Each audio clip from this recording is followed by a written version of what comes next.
नरेंद्र मोदी के खिलाफ अमेरिकी राष्ट्रपति ओबामा को लिखी गई चिट्ठी की सच्चाई पर बड़ा सवाल उठ गया है। चिट्ठी में सीपीएम नेता सीताराम येचुरी के दस्तखत है। सीताराम येचुरी ने कहा है कि चिट्ठी में मेरे दस्तखत नहीं है। बीजेपी प्रवक्ता शाहनवाज हुसैन ने मोदी के खिलाफ लिखी गई चिट्ठी पर फर्जी दस्तखत की जांच कराने की मांग की है।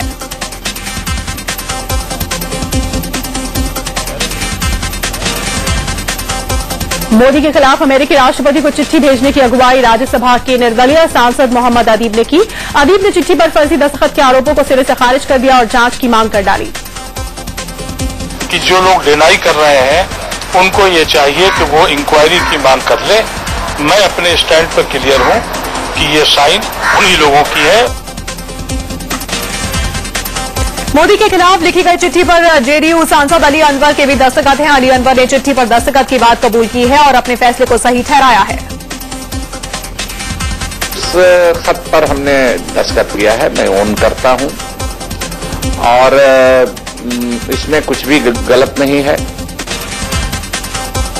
मोदी के वीजा वाली चिट्ठी पर जेडीयू में दरार पड़ गई है। शिवानंद तिवारी ने अमेरिकी सरकार को लिखी गई चिट्ठी को गलत कदम बताया है। वीजा दिया जाए ये भी कह के आप देश के अंदरूनी मामले में दखल दिलवा रहे हैं, इन्वाइट कर रहे हैं अमेरिका को। ये वो तय करे कि यहाँ कौन सेकुलर है और कौन कॉम्युनल है। इससे पहले ये खबर सामने आई थी कि देश के 65 सांसदों ने अमेरिकी राष्ट्रपति बराक ओबामा को चिट्ठी लिखकर नरेंद्र मोदी के खिलाफ वीजा बैन जारी रखने की मांग की थी। इसमें लोकसभा के 40 और राज्यसभा के 25 सांसद हैं। देश के 65 सांसदों ने पिछले साल 26 नवंबर और 5 दिसंबर को ओबामा को चिट्ठी लिखी। रविवार को न्यूयॉर्क में बीजेपी अध्यक्ष ने अमेरिकी वीजा बैन को खत्म करने की मांग की। इसके बाद सांसदों ने पिछली चिट्ठी का रिमाइंडर अमेरिकी राष्ट्रपति को भेजा। कांग्रेस महासचिव शकील अहमद ने कहा कि मोदी सिस्टम और आडवाणी अब बीमारी हैं। शकील अहमद ने इंडिया न्यूज से खास बातचीत में ये बात कही। लोग नफरत करते हैं नरेंद्र मोदी से और लालकृष्ण आडवाणी से। मैं नरेंद्र मोदी जी को उस बीमारी का सिम्टम मानता हूं। बीमारी लालकृष्ण आडवाणी जी ने शुरू की है। आज कांग्रेस ने पहली बार माना कि 2014 के चुनाव में नरेंद्र मोदी कांग्रेस के लिए चुनौती है। सूचना और प्रसारण मंत्री मनीष तिवारी ने कहा कि कांग्रेस मोदी का सामना करेगी। शकील अहमद के बाद दिग्विजय सिंह ने भी आडवाणी पर हमला बोला। दिग्विजय ने कहा कि आडवाणी की रथ यात्रा के बाद देश में दंगे भड़के और आतंकवाद की वारदातें बढ़ी। आज बीजेपी नेता शत्रुघ्न सिन्हा का दर्द खुलकर बाहर आ गया। शत्रुघ्न सिन्हा ने साफ साफ कह दिया, सच बोलना बगावत है तो हम बागी हैं। बीजेपी के साथ साथ जेडीयू में भी बगावत शुरू हो गई है। पार्टी प्रवक्ता पद से हटाए गए शिवानंद तिवारी ने शायराना अंदाज में कहा, सिर किसी का भी हो कदमों में अच्छा नहीं लगता।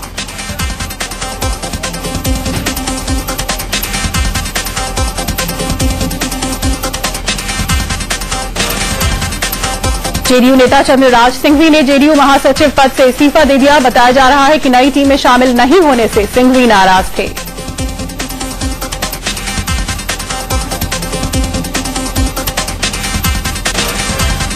छपरा मिड डे मील कांड पर नीतीश ने आज चुप्पी तोड़ी और मीडिया के सामने आए। नीतीश ने इस मामले में हो रही सियासत को लेकर विपक्षी दलों को जवाब दिया।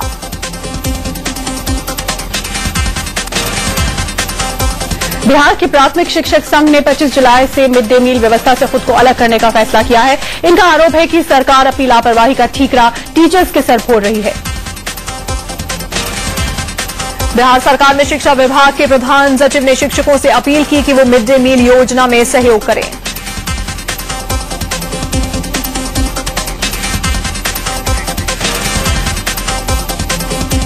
राहुल गांधी की चुनावी टीम में सीपी जोशी और अजय माकन को शामिल किया गया है। 2014 लोकसभा चुनाव के लिए राहुल गांधी की अगुवाई में ऑर्डिनेशन कमेटी बनाई गई है।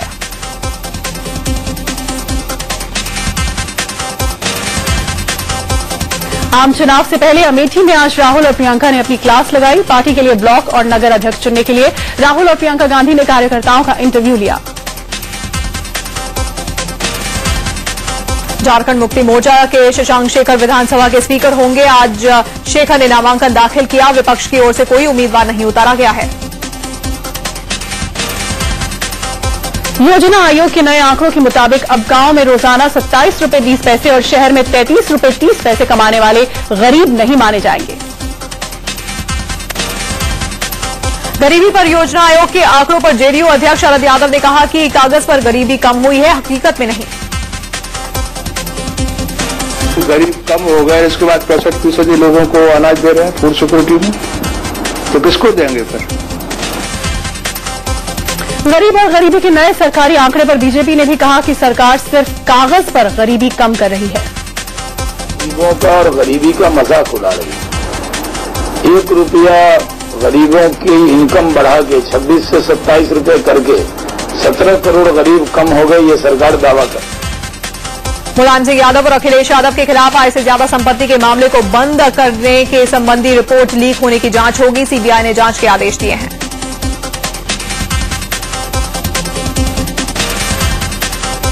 उत्तराखंड आपदा के बाद वहां चल रहे राहत कार्यों में मदद को लेकर मुख्यमंत्री विजय बहुगुणा ने आज यूपीए अध्यक्ष सोनिया गांधी के साथ मुलाकात की।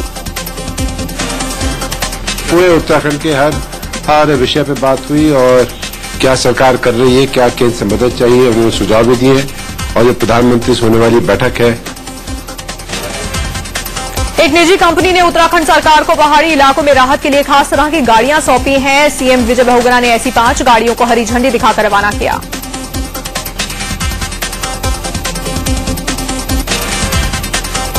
प्रधानमंत्री मनमोहन सिंह सितंबर में अमेरिका के दौरे पर जा सकते हैं। मनमोहन सिंह का दौरा न्यूयॉर्क में यूनाइटेड नेशंस की जनरल असेंबली में के तहत होगा। इस दौरान वो ओबामा से बातचीत करेंगे। अब सलमान खान के खिलाफ गैर इरादतन हत्या का केस चलेगा। हिट एंड रन केस में अगर आरोपी साबित होते हैं तो सलमान को 10 साल तक की सजा हो सकती है।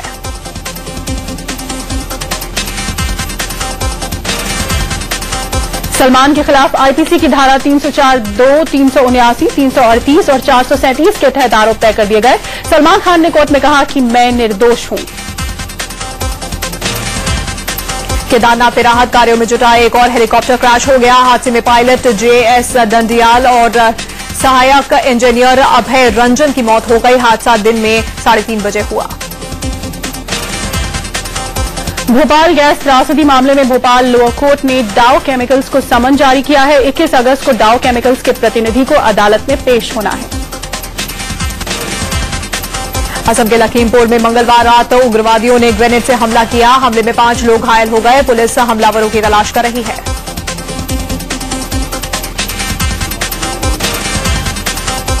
मुंबई पर आज एक साथ 2 मुसीबत आई। पहली मुसीबत भारी बारिश के रूप में आई, दूसरी मुसीबत हाई टाइड के रूप में देखने को मिली। दोपहर 12 बजे तक करीब पूरी मुंबई में बारिश हुई। बारिश के रुकने के साथ ही 1:27 पर हाई टाइड से लोग परेशान हो गए।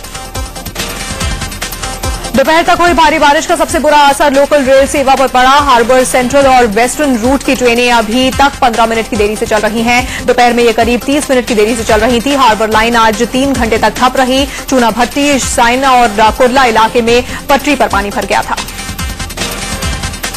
मुंबई में आफत की बारिश में आम लोग फिर से पिसे हुए नजर आए। लोकल रेल सेवा देरी से चलने की वजह से लोग बसों से दफ्तरों के लिए निकले, लेकिन रास्ते पर पानी भरा होने की वजह से उन्हें भारी जाम से रूबरू होना पड़ा। मुंबई में आज साल का सबसे बड़ा हाई टाइड आया। हाई टाइड की वजह से समंदर में 4 मीटर से ज्यादा ऊंची लहरें उठी।